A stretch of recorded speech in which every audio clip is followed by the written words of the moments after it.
केंद्रीय मंत्री किरण रिजिजू यांचा उद्धव ठाकरेंना फोन आलाय।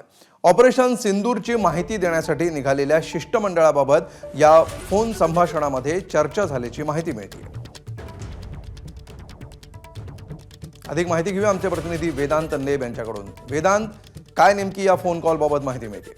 ज्या प्रकारे आपल्याला माहिती अमोल की सर्वपक्षीय शिष्टमंडळ हे विविध देशांमध्ये जाणार आहे आणि ऑपरेशन सिंदूर संदर्भात आणि जे भारतानं यश मिळवलं आणि पाकिस्तानचा जो फेक नेरेटिव्ह आहे, काही चुकीच्या बातम्या पसरवल्या जातात, या सगळ्याबद्दल योग्य ती माहिती इतर देशांना देण्यात यावी यासाठी हे सर्वपक्षीय शिष्टमंडळ जाणार आहे।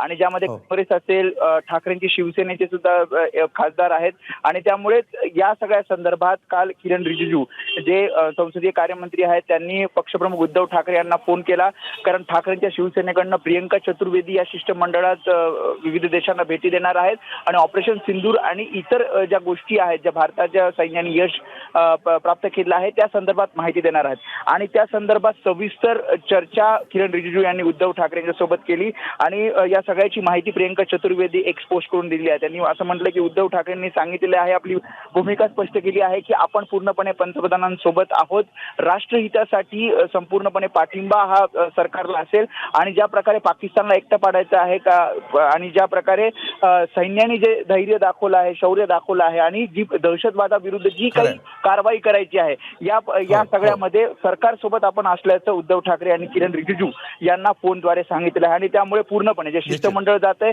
त्याला ठाकरेंच्या शिवसेनेचा पूर्णपणे पाठिंबा असल्याचं सुद्धा फोनवर झालेल्या चर्चेत ठाकरेंचा पाठिंबा आहे आणि या फोन कॉल मधून हे आता स्पष्ट झालेलं आहे। धन्यवाद वेदांत या सविस्तर माहितीबद्दल।